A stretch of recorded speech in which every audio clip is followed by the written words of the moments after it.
Let's bring in Senator Tammy Duckworth, Democrat of Illinois. She sits on the Senate Armed Services Committee and on the Senate Foreign Relations Committee, and is also an Iraq War veteran and was among the first handful of Army women to fly combat operations during Operation Iraqi Freedom.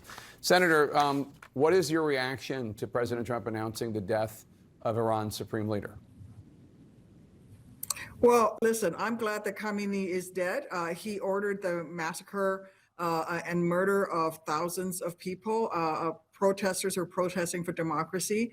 My problem with this whole thing is how President Trump has gone about doing this. He promised Americans that he would get us out of forever wars, and yet here he is on his own launching an attack on Iran without congressional oversight when there appears to be no imminent threat. So he's really in violation of the War Powers Act, and frankly, he needs to come to Congress or send his representatives, the Secretary of State, Secretary of Defense, and justify to us why it is that he should have been able to do this. And if there's no justification, then we should have a vote in the Senate on the War Powers Act. So in reference to what you just said about an imminent threat, senior administration officials claimed that the U.S. had indicators that the Iranian regime was planning to potentially launch preemptive missile strikes. Now, there is another source that CNN spoke with who's familiar with the intelligence who contradicts those claims and says there were actually no indications that the Iranians planned to strike any U.S. forces or assets first.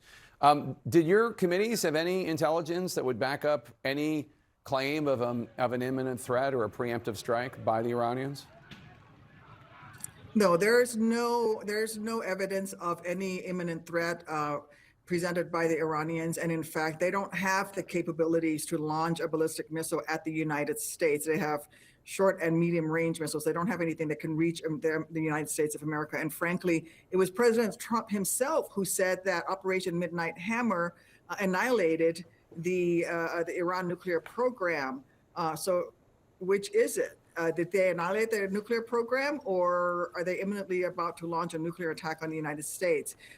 Their arguments doesn't hold water. And frankly, I'm deeply concerned that the American taxpayers, and in particular, our men and women in uniform, are going to be paying the price for Donald Trump's recklessness here. You posted on X today, quote, by illegally striking Iran, Trump made a choice, one he did not have to make, that puts American lives and national security at risk while threatening to draw us into yet another expensive taxpayer-funded forever war without congressional approval. He owes it to the American people. He promised he would always put first to immediately come before Congress and attempt to justify how this illegal war will serve their interests, unquote. Now, President Trump might say to that, this is not a forever war. We're striking and we're not putting boots on the ground, and the war will end when we want it to end. How would you respond to that?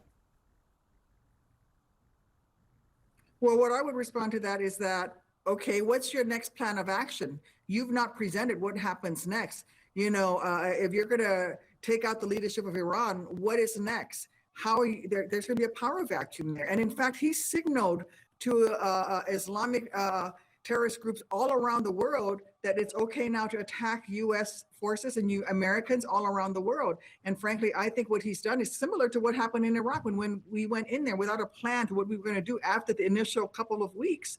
And we ended up being in there for 20 years, and Americans became the target of terrorist organizations all around the world.